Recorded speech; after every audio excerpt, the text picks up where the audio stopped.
big storylines. Tell me more. Well, both these players have quite a bit riding on this. Tyler currently has 130 points. It's not happened this time around. No siree, Bob. He's been lights out on the Hunter, and Tyler realizing that with Quest Rogue banned away, Hunter is one of the strongest decks against his lineup, so bans it away. But right off, we're going to start with BloodTrail on the Shutterwalk Shaman, Tyler on his own Death Rattle Hunter. The thing I'm already noticing is that Tyler's actually staring across the screen at his opponent a moment ago. And I'm actually going to keep pretty close eye on that to see if he continues to do that. I think Tyler over the last, yeah, I just did it again. Tyler over the last couple days has been just in his own head inside the game, and he's had some pretty shaky moments. It's a lot different when you're on stage than when you're just playing at home. You know, you're playing at home, you make a play on ladder, you're like, ah, if I win, I win. If I lose, I lose. On stage, it's do or die time, and every decision is going to, you know, be paramount in its effect. And so when you have 90 seconds to come up with a play and the play is tough, you're going to have some misplays sometimes. Yeah. You know, the goal is to do the best you can and then move forward from there. Tyler already looks a little bit more focused to me, but he's also looking more relaxed to me as well. And I think that's a really big deal because the last couple days, I don't think he's been relaxed at all. Well, it's game one. Plenty of time to still get nervous. That's the spirit. Yeah, but you can see in their interviews before the match started, Tyler said that he's going to try and not match BloodTrail's pace because BloodTrail tends to play fast. But you know what? BloodTrail's also just ruthless. If you rope, he doesn't care. He'll just do it to you too. And by proxy, do it to us. Yeah, that's what I always do when people waste my time. Continue to waste more of it. Yeah. It's the age-old tale. But Tyler currently playing at a pretty fast pace. His turns haven't been too difficult. I think the tracking decision was probably the toughest, but Play Dead just has the best uses in a lot of cases. So. Yeah, also just thinking about the matchup in general, you know, it's not a matchup where you can just kind of, you know, piece together some stuff and start beating down your opponent. With Death Rattle Hunter, you need a pretty explosive style of opening to really get it done. And so the Play Dead here, it's a two-factor. Number one, it allows you to get a lot of pressure instantaneously, or number two, it allows you to fend off if you're falling behind. In this case, it's playing that second option, but it's still pretty explosive. With Shaw and with the Devilsaur Egg, this is a situation where BloodTrail now has to really start thinking about defense or it's going to get out of hand. Yeah, and even you can see Tyler shaking his head. Even though he has a good kind of board swing here, there's still a lot to be said about BloodTrail having a pretty quick start with a deck that doesn't often have those quick starts. Yeah. The longer that Tyler takes to take control of the board, that's more time that BloodTrail's had to draw into big combo tools like the Grumble you just see in the hand. So BloodTrail now taking his time because this is a tough turn. He's got a lot to think about. It does feel like that he's considering Grumble, but I think this is like a lot if you end up grumbling here, and he's pretty quickly concluding that would be quite a blunder. So I like that he's choosing to just simplify the board, try to hold Tyler to a nominal amount of damage, and look for the rest of your deck to really be the difference here. So second Dinosaur now, and as long as that egg stays on board and isn't silenced, Volcano becomes a lot less effective. And Mind Control tech can always be a big one, but there's, a 2-1 on board, there's 2-1-2 Divine Shields. There's a lot of misses here where the Mind Control tech's concerned. I'd say even the egg at this point is a miss. Well, now when you pick up Hagatha, but that's not a miss. So a lot of Tyler's damage just got cut down, and now he's back to playing that same angle that we were just looking at. And Spider Bomb can help, though. No activators currently, but... Oh, he's got 2 mechs on board. Oh, yeah, he does. He can go with the Magnetic. So he can clear up the board with the Hunter's Mark, isolate, and then go for the Spider Bomb. Or he could just try and protect the Spider Bomb and give this Divine Shield in Witchtron. Well, that was a quick Hunter's Mark, and... there's a lot of different iterations here. So it looks like Tyler is more interested in using his board very aggressively. He feels like maybe this is the timing for him. If I'm in Tyler's spot, I'm not very interested in trading into this 5-1 right now. Maybe you take into account Lightning Storm and then maybe an Urshock or something. You don't want to take 5 damage. So there's some consideration there, but that was a very quick Hunter's Mark, a very quick attack, and then a very slow follow-up. Yeah, the King Crush in hand's really kind of dictating Tyler's plays a lot. And that could be something that Tyler's thinking about too, is trying to make it look like the decision's a bit tougher, and then leading up to a King Crush turn, just have the damage smash BloodTrail in the face. I don't think that's unreasonable.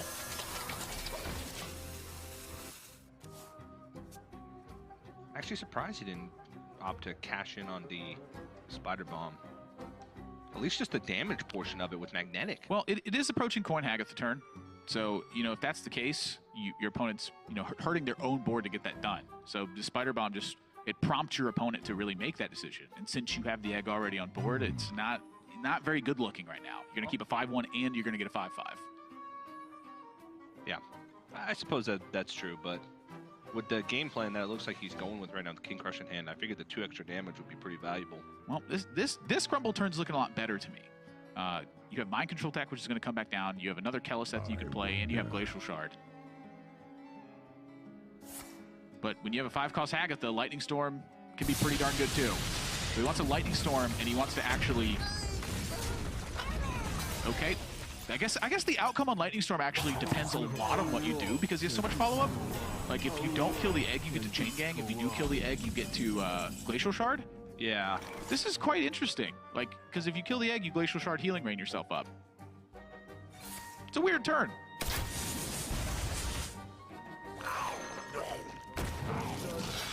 Tyler gonna get aggressive, cue the egg.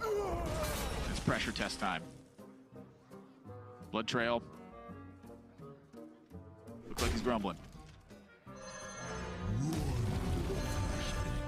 Spanned out pretty well for BloodTrail, I'd say, but that King Crush is going to be very scary, I feel like. Yeah, BloodTrail does have a lot of defensive tools with Hex, Glacial Shard, and Healing Rain. That's not even including the 5-mana Hagatha that could have the potential to come out. The Ziliax, to me, looks a little bit better now because you get to use the Mind Control Tech, and or I'm sorry, you get to use the Hero Power and the Ziliax, and then you get to smash face for 5, and then you follow up with the King Crush afterwards. So that is 13 damage over 2 turns. So your opponent would have to have a healing effect to protect themselves, or they'd have to have another taunt. And that's if they have the read that card's King Crush. You may be able to find a window of weakness. The Crush does make it more difficult for your opponent to actually wipe out the board, I feel like, but the Ziliax actually pushing damage in this spot, I think, is a big deal. Yeah. Because there may not be another turn where that Ziliax basically nets you 5 damage to base. BloodTrail's got some answers to this, though.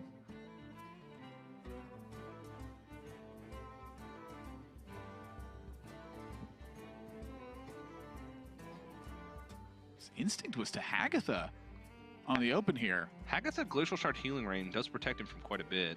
I wonder.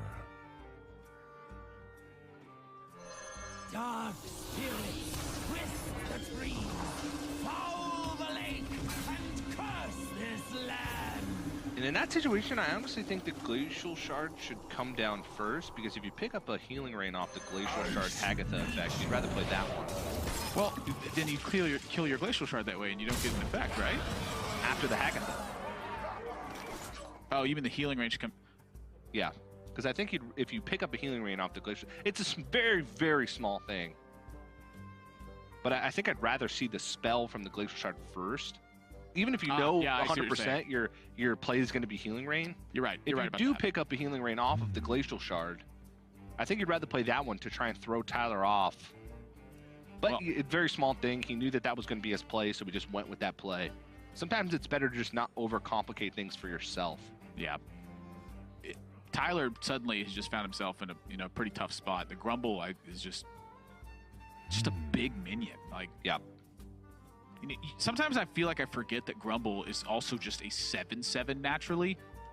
And I'm like, he can Grumble that back, I don't care. And I'm like, oh, I forgot it's a 7/7, and he had incentive to play it. Yeah, sometimes you just take 21 damage for free against a Grumble, yeah. But Tyler's just got to take a big risk here. Yeah. Hope BloodTrail just, has to attack this and then kind of whiffs afterwards. And this is not a whiff. This is just big stuff from BloodTrail. Yeah, he's even got the Earthshock from the Hagatha to be able to kill off that cube. Does have 2 copies of Earthshock naturally in the deck as well. Yep.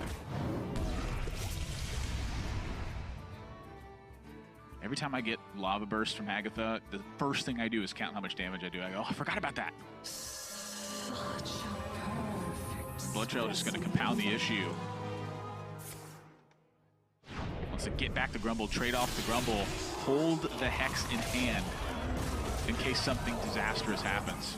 it's quite conservative play, but honestly, it's done for this exact reason. Yeah. This is like quite brilliant from BloodTrail here to be so patient with the Hex, to be able to get out of this scenario cleaner than before.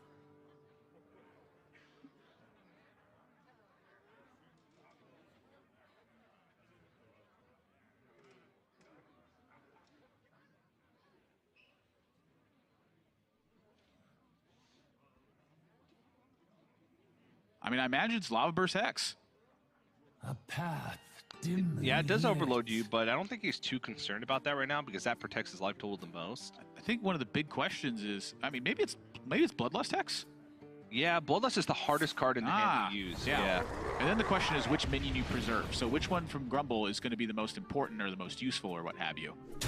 You preserve the Life Drinker no matter what, and I think I was actually going to say Glacial Shard, but if you look at the deck from Tyler, he doesn't have many big threats left. King Crush, Katharina Gun, one of the Witchwood Grizzlies. Basically, it's Deathstalker Rexar, which is the only big tool that Tyler could have where he can play a big minion that you need. No Rexar. Yeah. However, does thin his deck. Yeah. The Rexar is more likely to be drawn, but at this feel stage, like you needed a Rexar right here. Yeah. He really needed something that can start cranking out significant minions. I'm not saying I disagree with you. I'm saying I agree with you. He needed the big thing. Yes. And these aren't the big things. These are the smaller things. Just no proactive play on the board is the biggest deal here for Tyler. He's not going to win this game by just sitting back, drawing Rexar at some point. It's got to get you up. Building some greedy zombies, hitting his opponent in the face. Unless BloodTrail's Shudderwalk is his last card, but even then... Or if just BloodTrail just decides that, you know what, I need to save all of my tools no matter what and just stops playing cards. Yeah. At this point, he can just start playing minions, and Hagatha's going to do the rest. Yeah, and I was about to touch on that. BloodTrail's plan, you know, greatly deviated from the norm, and instead he started going towards this spot where he could exhaust all of Tyler's resources. And that was largely in part of the Hex conservation that he played earlier. Yeah. He just killed Katharina straight up and then hexed the minion out of it, and Tyler doesn't have big stuff left in the deck.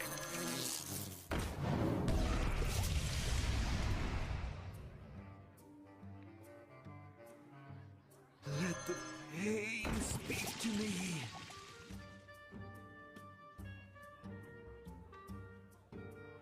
Oh, I thought that was Beakered Lightning. I thought it was Beakered Lightning I wasn't for a second, commenting too. because I thought it was Beakered Lightning. I was like, oh, that card just sucks. Yeah, Beakered Lightning also damages your own minions, so he wouldn't have been able to trade over. But Zap allows him to just protect himself from 3 more damage. Does overload. In my head, I imagine him using a Lava Burst as well. Like, I don't really want to take damage, but a 4/4 is going to be about the same thing. There's just not Burst left in Tyler's deck. The Burst quite literally comes from King Crush.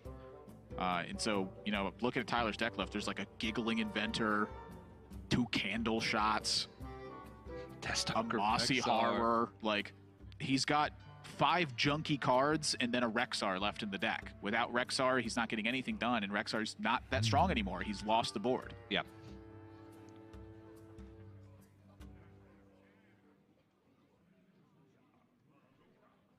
And Tyler also has the information that there's a Grumble in the hand. Grumble and 3 random spells. Yeah, Tyler's pretty done in this one. If that Rexar had come a couple turns earlier, there'd still be some hope here, but without it.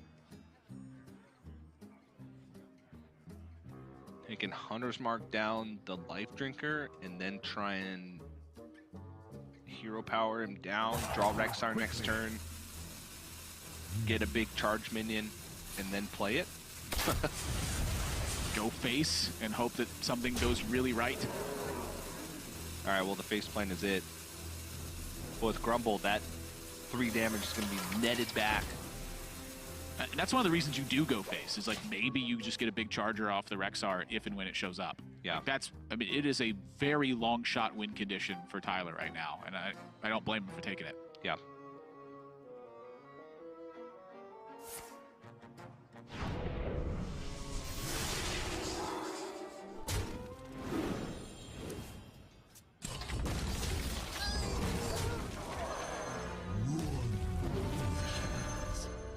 Big yikes.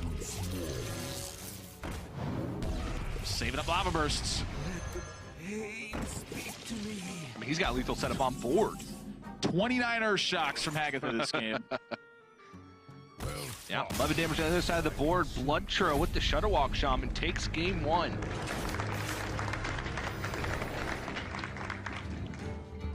Like the way that BloodTrail played that one. It's a deviation of the normal game plan of getting your combo going, but you know that's when combo decks tend to shine. Is but I think that this was the correct way to go about it, and he had a check for the Katharina, which was drawn the very next turn. Certainly could have been harder if he hexed. Yes. Certainly could have been. We're getting into the even Warlock mirror match, and there are some differences to highlight in this one. The first one is that BloodTrail has a copy of Demonic Project and a copy of Sacrificial Pact. Also a copy of Doomsayer. There are no Doomsayers in Tyler's deck, and he has not gone with one of the common tournament choices for it with, what's the 1-2 poison? Stubborn Gastropod, the 1-2 poisons minion for 2. Its job is quite literally in the mirror match to prevent your opponent from playing a Mountain Giant, and then to keep doing that by threatening it with the poison. Yeah. Doomsayer does that as well, but the difference is you lose the Doomsayer. So it's an early key card because you want to prevent your opponent from playing an early Mountain Giant. That's how the game snowballs. Yeah, I actually do like BloodTrail's list in this matchup, just because it's the swing turns that really matter, right? A lot of times you're tapping early on. It's the first player to stick a threat. Doomsayer interrupts the Mountain Giants, so you play yours first. And Sacrificial Pact actually allows you to have big swing turns later on the game. When your opponent plays a Hook Reaver, Sacrificial Pact, you still have all your mana crystals to be able to play whatever you want and take initiative. Yep. The way this is panned out, BloodTrail didn't even draw any of those, has the coin, and plays the first Mountain Giant. Yeah, that's a big deal in this one too, is, you know, that's one of the reasons why it's often important to include cards like Stubborn Gastropod, include cards like Doomsayer. You know, you cannot control whether or not you are on coin. You can control, however, sometimes the tempo of the game. Yes. In this case, Tyler's just going to have to fight honestly on board, and things can get really ugly when that's the case. He has a Spellbreaker for this Twilight Drake, which can be a big help, but in the meantime, he's getting trucked for damage, and he's got to find a way to counteract this. Yeah, now that was actually a quick attack from BloodTrail. I was going to note Tyler forgoing the attack on the Plated Beetle. The 2 damage to face really doesn't matter. You get your opponent closer to Hook Reaver. But BloodTrail knows that Tyler does have a Spellbreaker in his deck. And I was thinking how I know you're going to hate this, because 8 damage to face is probably your favorite thing in the entire world.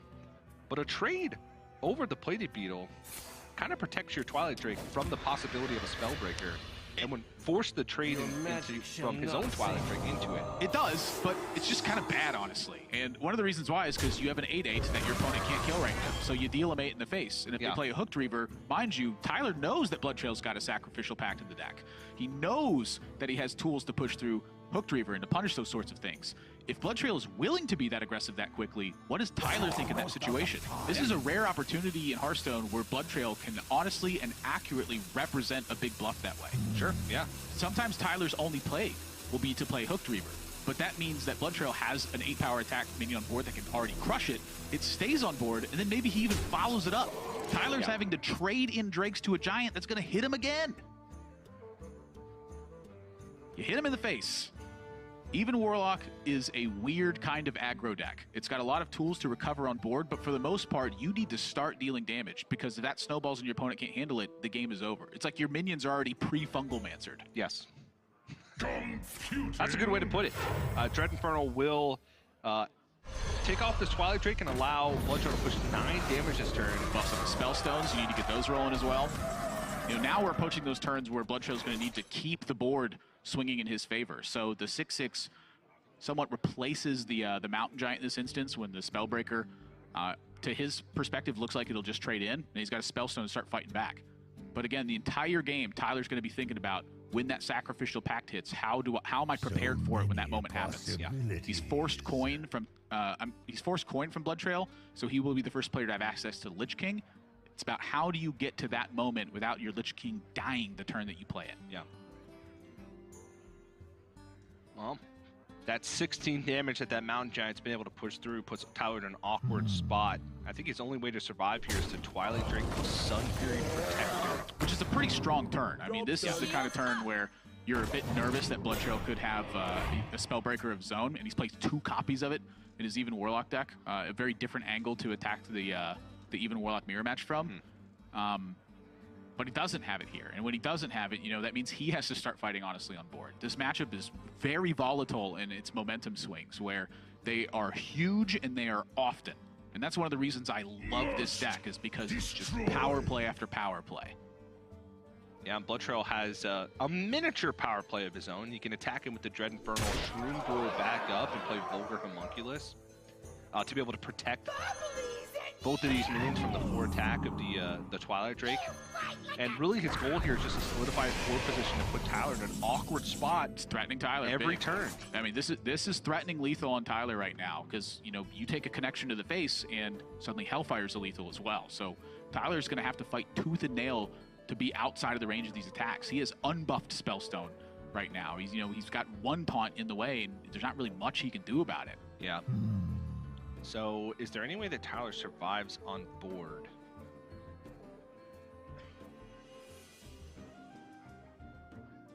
He might have to tap for Vulgar Homunculus to buff up the Spellstone. I'm trying to see if there's like, you know, I mean, there's got to be a Defile here somewhere.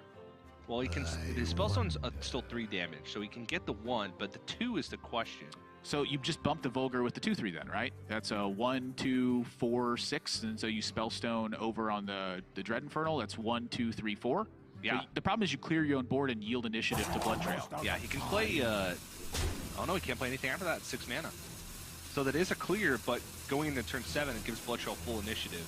Yeah, I just don't think he has an option. And so giving full initiative, you have Lich King to back that up, and you have Blood Reaver Gul'dan. So this plan, you know, it does work, I think, quite a significant percentage of the time. It just matters how strong BloodTrail's reload is here. And at 2 minion reload, it would be, you know, quite good, but one of the minions is a Hooked Reaver, so it's not buffed yet, probably off the table. So he's going for this and Shroom Brewer. If that's the case, maybe it's nothing. So if he's playing Hooked Reaver, that means BloodTrail is concerned about, once he finds Blood Reaver Gul'dan, it not having enough demons in the pool, since Tyler's already got a Dread Infernal there. Yeah, Shroom Brewer plus Hooked Reaver, both 4/4s, but the heal from Shroom Brewer, BloodTrail feels is going to come. Oh, Army of the Dead is more big time. too. Oh, BloodTrail draws Doomsayer too, and that is a super important draw right now. BloodTrail can wipe out the Lich King and play Doomsayer, and there's almost no way for Tyler to actually get back on board when that happens. And then he gets to slam his own Lich King. It's very weird how Doomsayer works in this matchup turn after turn, but think about what Tyler just did. If BloodTrail gets to go into his turn and play a Lich King while Tyler has nothing on board, that's about an ideal situation. That's exactly the play he's going to go for. He also pushes 4. So even if Tyler does deal with the Doomsayer and tries to take control back, there's still a 4/4 on board, plus a Hellfire. Everything just works out for BloodTrail with this play. The one reason why this play may come back to bite him is that Tyler's hand is actually incredibly weak right now. Didn't really have a way to heal out of this. If he had just compounded the threat issue on board with, you know, just a Vulgar Homunculus or a Plated Beetle, the Hellfire would actually represent lethal. So this is actually going to give Tyler time to get to Blood Reaver Gul'dan. So even though this circumstance ends up with a strong turn for BloodTrail, it may come back to bite him because of Blood Reaver. Blood Reaver's not really bringing anything back, though. There's no Homunculus in the pool, is there? There's no Homunculus in the pool. That's a big deal. So Blood Reaver Gul'dan would So bring him. should Tyler be throwing the demon into that pool then? Like, is this a situation where you literally throw in Vulgar Homunculus And then heal up. and go to 5? Yeah, heal up off a minion that's going to die anyway. This is very good recognition. Yes, for it Tyler. is. This is much better play than I think Tyler demonstrated on the first 2 days. And again, tying that into the start of the series, he looks more calm and he looks more focused. And I think those are 2 big factors in this game right now. Yeah, this BloodTrail's play the last turn by setting up the Doomsayer means that there's a big threat coming. Whoa! This curse has become our greatest. So he wants 2 things online to fight. Oh, he's going to threaten lethal here because he drew the Sacrificial Pact. So he gets to pact away the 2/4 from this, and then crack back for 8. I feel like Tyler's at 15? Lich King would have done the exact same thing. I am very confused by this. Wait, didn't Tyler have a Dread Infernal? Oh no, he did. He couldn't play the Dread Infernal that turn. In my head, he had a Dread Infernal turn. I'm stupid. Don't listen to me. Except for the Lich King turn. That turn was good, and I think he still should have played Lich King. Warriors of the frozen waste. Kind of weird that he actually didn't play Lich King. Yeah, this lines up the exact same way. It just gives one less Lich King card because Gen and the Vulgar Homunculus would have come down. I'm thinking maybe he was thinking something other than Blood Reaver Gul'dan. What?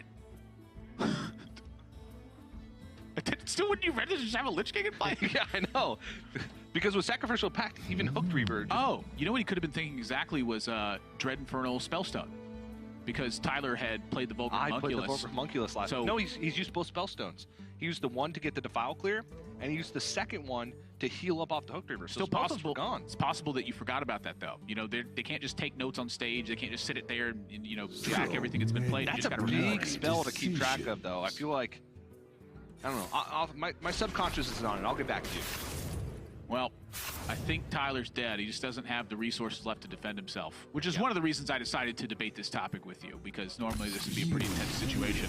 But BloodTrail, the early Mountain Giant is just too much pressure for Tyler.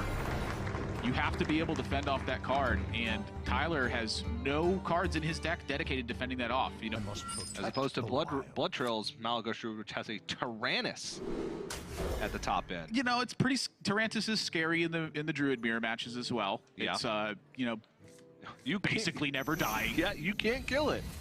You can, but it's hard. Got ramp on both sides in two different forms. Malfurion on both sides. Got Twig on one side. We got UI on the other. We got ourselves a game.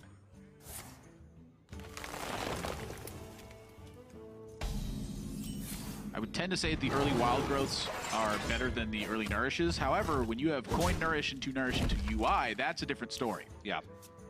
BloodTrail has the Twigs. This is like I said, a battle of two different kinds of ramp. Right now, I believe Tyler's favored, despite the Twig on board, because he's got Ultimate Infestation. If BloodTrail cannot find a Nourisher or Ultimate Infestation, he is going to find himself basically just out of cards when we get to that end stage. Yeah. Which means the Twig is really just not that useful. Not yet, anyway. But Dream Petal Force plus Malagos. Oh, well. Yep. Okay. So now, oh, geez. I'm still gonna say it. I think Tyler's still favored from here. I think that the double nourish into UI gives him a lot of potential to unlock some monstrous turns, because you can win this game without comboing your opponent. You can't just apply pressure. Yeah. I think that's, you know, duly noted by the fact that they have included Lich King and Tyrannus in their decks. But that's also a nourish for BloodTrail. So now BloodTrail, I think, is you know, pretty darn favored. Yeah.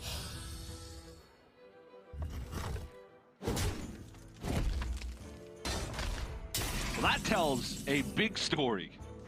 Yeah, Tyler now, when he sees the Twig going and he sees the Nourish ramp, he's got to find a way to start protecting himself. Ooh, that was a big game win. Great difference at the bottom. BloodTrail's only lost one game. Tyler's lost 7. It's not about winning games, though. It's about winning sets. It's about winning 3 before your opponent wins 3. Doesn't matter how many you lose before that. Yeah. If you can tell me I could win 90% of my series 3-0 or win 100% of them 3-2, I'm taking the 3-2s. Yeah. I think that BloodTrail would have gone with Dream Petal Force over Malfurion here if he had not drawn Mind Control. Oh, yeah. That Mind Control tech was not timely. Yeah, because next turn he could have broken the Twig. Played Ultimate Infestation. No, played Malak. Nah, it wouldn't have worked out that well. Tyler draws Alex now, too, with both players and Malfurion online. Malfurion is a key card in the matchup because it changes the way that the damage dynamic works. Yeah. You no longer can just play Malagos and sling a bunch of spells to their face. Now you have to build an even bigger combo turn. That takes typically a lot of time. Alex Straza helps you on the way to that by dealing, in this situation, a 13 effective damage swing. And then number 2 is BloodTrail does not have that Alex Straza yet, so he's got to find time to draw all these cards. Tyler wants to empty his hand, he wants to start drawing cards, he wants to find the rest of these combo pieces, and in the meantime, use stuff like Lich King and Alex Straza to deliver 2 different types of pressure on the BloodTrail. Yeah. Plagued. That's a lot of turns that it takes to do that stuff, though. Whereas BloodTrail's basically got 2 turns loaded up already. Yeah, and I With think a couple tools loaded up already that he needs. I think it's wise for Tyler to use the Starfall here. For whatever reason, my head is telling me that this Spellstone shouldn't be here either, and I think it's just a hand space issue. Yeah. You know, you would love to Alex Strauss next turn, but we're talking about a 10-minute turn from your opponent where they're going to Dream Petal Flourish, they're going to UI, they're going to Nourish Player Cane Tyrants, you're going to have to answer back. So, you know, this turn was slated for the Spellstone plus the Lich King to fight back here.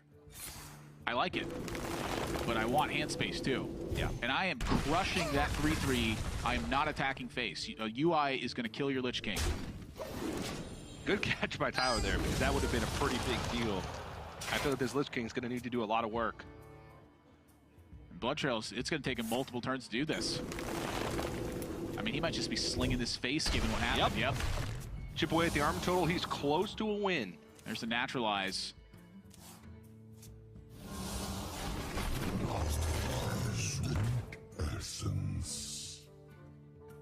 And it's really tough to not pop this twig here and start doing more stuff, but I think he needs to be patient. Yeah, this matchup can get pretty weird later on in the game for the sole reason of armor gain. It could be kind of tough to piece together as easy of lethals as you'd be able to piece together in other matchups, because a lot of times you need a lot more combo pieces in order to do it. Very wise from Tyler here as well. The Alex Strauza, take out as much of the opposing board as you can. Needs to think about his own health total here, though. You know, Malagos is, oh my, that's a fluke picked up as well. Starfall burned. BloodTrail just really doesn't have any burn in hand. He's got a Moonfire, he's got an Ultimate Infestation. I think this might be a kind of go for it turn here. I mean, Tyler's got a lot of pressure rolling. Yeah. And you've got to make something happen. So he could Malagos Floop, still 4 mana remaining. That's before he breaks his twig. That makes me look at maybe drawing a card with Wild Growth here first, and then evaluating the position, because he can still deviate as well. You know, he's got 2 buff Spellstones. He can buff them even more. Maybe you just play 2 Malagoses and blow up your opponent's stuff, too. I mean, you just saw them use a Naturalize. Maybe they don't have a second one. But Tyler does not look comfortable, and rightfully so. Did he just not draw a card with the Wild Growth first? Oh, he wants the damage. So he's calculated a lethal out here with Swipe? 12? What's 15 from the ultimate? That takes him to 12. The Moonfire is 11, so he needs 1 point of damage. And there it is. Finds it. Very well done from BloodTrail to recognize the explosive turns. Tyler cannot recover from this spot. Yeah, I think it was at a 50-50 to find the second Moonfire. Yeah, half the deck. Yeah. So Tyler has a lot of stuff to try and do this turn and just doesn't have the time. He needed Branching Pass, I think, to really get out of this. You know, if he had drawn Branching Pass right here, he'd be able to kill off a large portion of this board and gain 12 armor in the meantime. Maybe, just maybe, you can find yourself a way out. Didn't find it. Branching Pass would have brought him up to 13. He could have naturalized alongside of it. Death is eternal. And then traded over the Malagos, leaving 5 damage on board with 8 in hand. It still wouldn't have even been enough. They still can miss. And in Tyler's spot, he's got to try and find that to happen. But it's not happening. BloodTrail's got the damage. Full grip, full combo. And BloodTrail is going to 3-0 Tyler and find himself headed to the World Championship. Such a stark contrast to the way BloodTrail finished off his attempt at a World Championship. Right about now.